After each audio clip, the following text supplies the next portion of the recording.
all we're doing is changing the technique to a more of a preserving type of approach, and it's proving to be an unbelievable technique. And then you look at, what Bars Chakra's done with his endonasal polygon tip with preservation of, the patangi and the scroll ligaments. That has tremendous impact too, and I've seen that myself.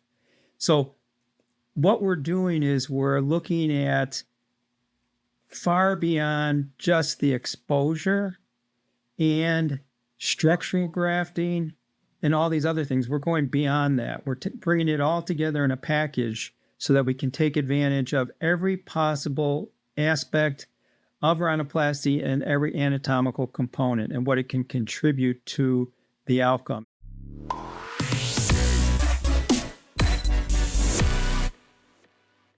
Ladies and gentlemen, welcome to another episode of the Rhinoplasty podcast with me, Dr. Cameron McIntosh. We are building up to World Rhinoplasty Week, and I'm interviewing each of the 8 invited faculty, and I've got a little special guest as well, which I'll tell you about later. But representing North America is the one and only Prof. Dean Toriumi. Prof, it's so nice to have you on the podcast again. Hey, Cameron, it's good to see you. So how are things in Chicago? It's a little warm here right now. We're kind of got a late heat wave going on here in Chicago, but we'll take it over 10 below zero any day. Wow. Well, Prof, in just over 2 months' time, you are in South Africa. I've been working for years to convince you to come, and we are so excited. It's going to be an amazing time. I mean, to have this like immersion of a week of rhinoplasty with the World Rhinoplasty Day, with cadavers, with live surgery, with a skin session, and then going on a safari I think it's going to be the Olympics of rhinoplasty. So sounds great. Yeah, I know you've been all over the world, but not yet to Africa. So it's going to be quite something for you to look forward to. So I wanted to ask a few questions in terms of, so this is listeners all over the world. The first question is, why do you want to come and take part in this? Because the second question is, why do you think other people should come and be a part of this? Well, first of all, it seems like these big events that you coordinate and organize tend to be very educational for everyone involved, both the faculty, teachers, and those who are attending.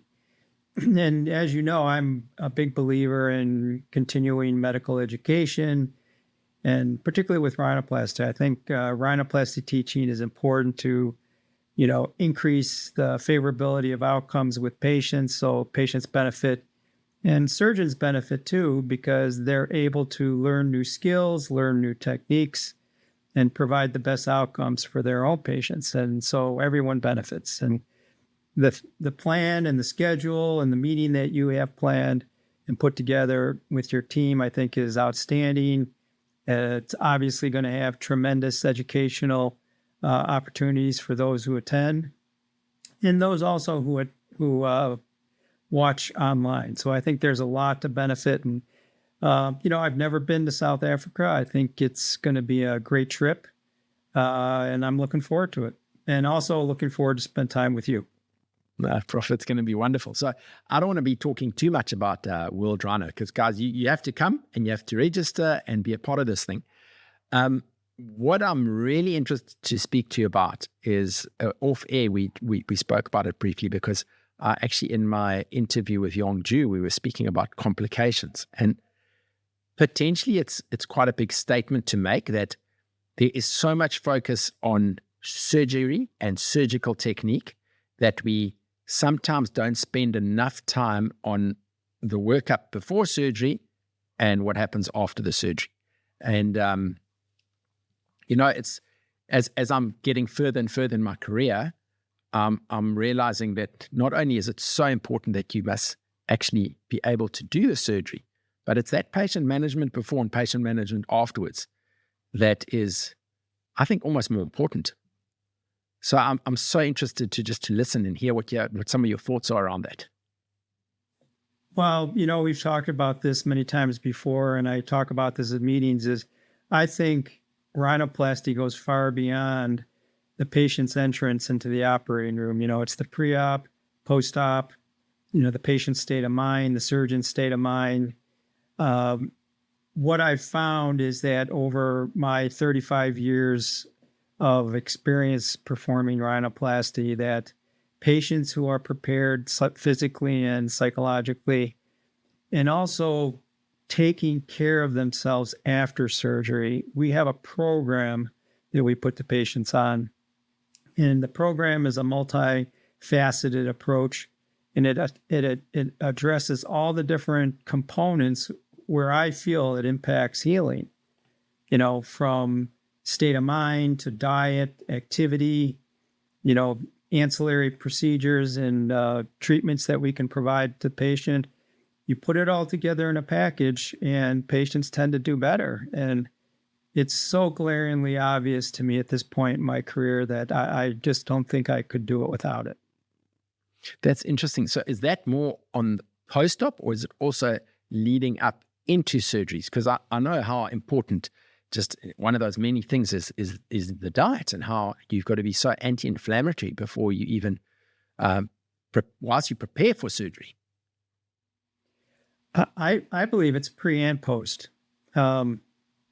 Certain patients have a propensity toward inflammation. In general terms, basic terms, what's inflammation? Inflammation is when your body is provided with fuel that creates inflammatory stimulation of inflammatory markers that makes your immune system a little hyper acute, and that makes you more susceptible to react to environmental allergens, trauma. Surgery, it's trauma, no matter how you look at it. So we want to prepare the patient pre-op as well as post-op. I work with a dermatologist. Her name's Rania Aga, and she works very closely with a high percentage of our patients, particularly those who I believe are going into surgery with some medical condition, not serious, but a medical condition. It could be as simple as rosacea. What is rosacea? Rosacea is an inflammatory syndrome or disease, and it has a propensity to increase redness and swelling in the nose. And we're operating on the nose, and that's the last thing we want, is to have inflammation in the nose, which is stimulated or triggered by the surgical trauma and then accentuated after surgery by ingestion of inflammatory foods and or beverages. So there are so many things that we can do pre-op. We're doing some studies now with Dr. Aga, seeing how we can modulate inflammation for the patient going into surgery. And this is really exciting work. You may hear about it on our World Rhinoplasty Day. We'll see. But Prof, so on the Thursday of World Rhinoplasty, we're having a whole skin session in the morning with Dario and Isolda. Imagine we could get her out here to be a part of that, because it's such an important part of rhinoplasty. Eve was talking to me about this whole concept that he's about to speak about, and hopefully it's going to be published in the next few weeks, of a myorhinoplasty. So he's not just working on the bony structures or the more solid structures, but also on the effect that the different facial muscles can have on the outcome of rhinoplasty. No, and I've seen and heard from Eve on his thoughts and his techniques, and I think there's a lot of merit there. See, as rhinoplasty surgeons, I think too often we think about the surgery, just the nuts and bolts of the surgery. I'll give you two simple examples. Look at dorsal preservation and look how it's changed rhinoplasty. All we're doing is changing the technique to a more of a preserving type of approach, and it's proving to be an unbelievable technique. And then you look at, what Bars Chakra's done with his endonasal polygon tip, with preservation of, the Patangi and the scroll ligaments. That has tremendous impact too, and I've seen that myself. So what we're doing is we're looking at far beyond just the exposure and structural grafting and all these other things. We're going beyond that. We're bringing it all together in a package so that we can take advantage of every possible aspect of rhinoplasty and every anatomical component and what it can contribute to the outcome. If we look at all these things and put it all together and create something that makes a lot of sense to surgeons who are just moving into these areas, then it's going to benefit both patients and surgeons alike. So, Prof, I've been listening to a lot of your talks over the last couple of years with a migration from pure structural more towards the preservation side of things.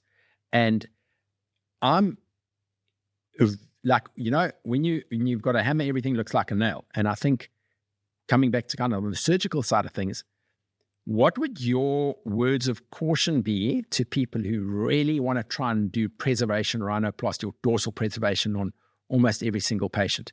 Because I'm assuming that you're not just doing preservation on every case, because, I mean, obviously on your revisions, you do a lot of revision rhinoplasty.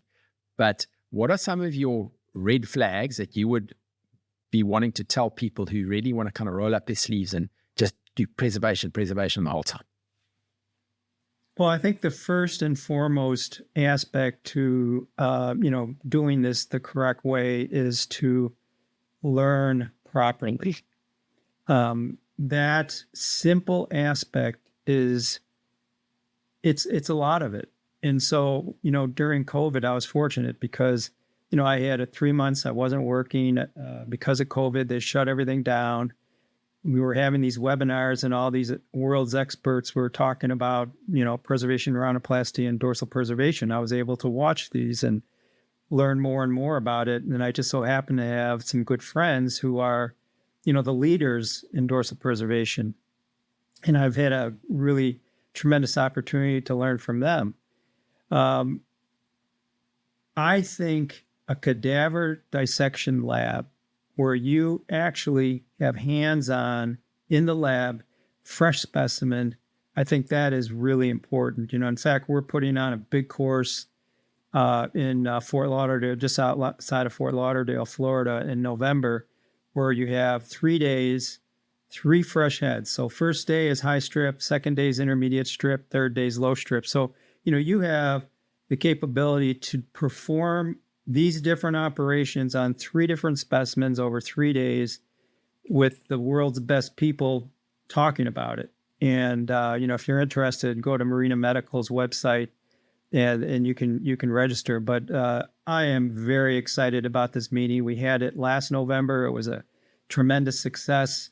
And this November, we're going to put on an even better course. And the people who came last year are constantly texting and emailing me and telling me what they're doing now. I mean, they're performing the operation.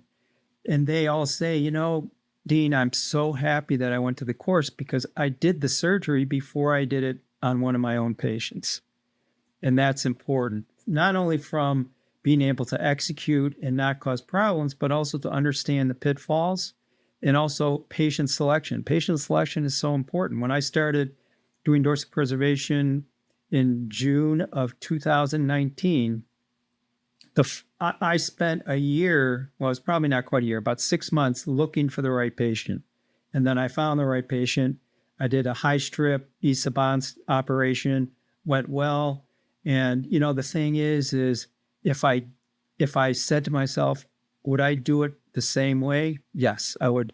I would have started the way I started. I would have worked up to a point where I felt more comfortable with all the different techniques.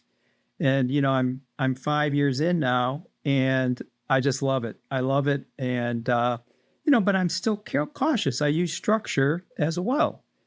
Some patients are better for structure. And so we can also do a technique where it's a structure preservation combo hybrid technique where we do structure in the tip and we do dorsal preservation for the upper 2/3 for the hump reduction. And it's such an elegant combination. And in fact, we have the structural preservation rhinoplasty book that'll be out in it's basically the fourth edition of the preservation rhinoplasty book, but this is going to be the first edition of the structural preservation rhinoplasty book. Yeah, Quality Medical Publishing is doing it. That's Andrew Berger's company, and we have all the top people in the world who are the masters of preservation rhinoplasty, and they all have chapters and tons of video, which is distinctively different from the other versions, other editions. This one's going to have a ton of video, and it's going to cover structure and preservation and the combination of the two. So, Prof, when do you think that will be available for people to buy? It'll be available for sure at Isaban's meeting.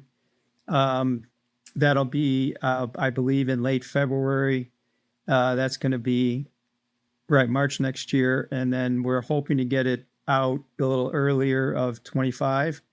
And we're all getting things together. It's going to, I am so excited about this project. It is, I mean, as you know, you have my 3-volume rhinoplasty book. That was a single author deal. Yeah, that was a single author deal. This is multi-author, multi-contributors. Aaron Cousins and myself are doing most of the editing. We've got unbelievable people involved in the project, and it's going to be a lot of fun. It's going to be great. It's going to be a lot of fun. That's what I love. Your energy that you bring into rhinoplasty is just amazing. So going back to your meeting in November, after you've had this wonderful time in South Africa and Cadaver Lab in South Africa, 2 questions. What are the dates for the November meeting, and how many spaces are there still available for people to register? Okay, so it's November 22, 23, and 24. It's a full day on the Friday, the 22nd, full day on Saturday, the 23rd, and half day on Sunday, the 24th. The spots are filling quickly, and it is a little expensive. And the reason it's expensive is you have 3 heads. Now, when you go to most courses, you're going to get 1 head. You're going to share it with maybe 4 or 5 people, whatever. It's 1 table, or a specimen per table, 2 people per table, new head every single day.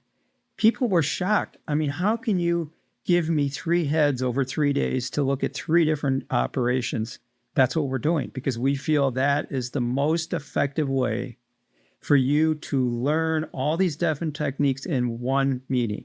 Because, think about it. You have a cadaver. If you decide you're going to do a Tetris, then you can't do the other techniques because you've already burned bridges. This way you can do all the different techniques.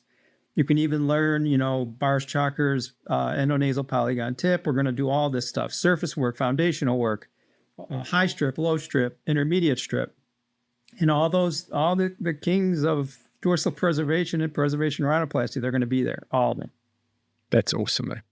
Hey, but guys, don't get too excited about that yet. We're going to smash World Rhino first, eh? And I think one of the cool things I'm really looking forward to is the truly global exposure, having 72 different countries trying to outpreach each other, then having these 6 global representatives in the cadaver lab together, and then you each operating on a patient that is kind of unique to the region of the world. So like Yongju is going to be operating on a lady from Asia. So to Hossam on a black lady from South Africa. And we've managed to get an Argentinian lady who's in South Africa who's going to be operated by Shida. So I think that's quite a unique thing to have live surgeries, but live surgeries by surgeons of that region of the world on a patient of that region of the world. Yeah, it's very exciting. I think it'll be very educational for everyone involved. I'm looking forward to it. Yeah. Well, guys, for those who don't know, I've actually pulled Prof away from his work. It's middle of the morning in Chicago. So I think the one thing you can learn from this is a man who loves teaching and pursues excellence in not just his teaching, but how he handles his patient his whole life. It's really inspiring. Prof, thank you so much for your time today. I appreciate it. And I can't wait to see you in South Africa and have you on that safari vehicle. I'm looking forward to it, Cameron. And to keep up the great work. I have a lot of confidence in you. Thank you. Guys, so please make sure that you register for World Rhinoplasty Week. Remember, you don't have to necessarily be in South Africa. Obviously, you're going to get more out of it by being here, but you can also be online. So thank you for listening to this podcast, and make sure you come back in the next few days for one of our other continental representatives. For those of you who are only listening to this on a podcast platform, please try and reach out and get onto YouTube, because on our YouTube channel, we've got some really cool clips where I interview the guests.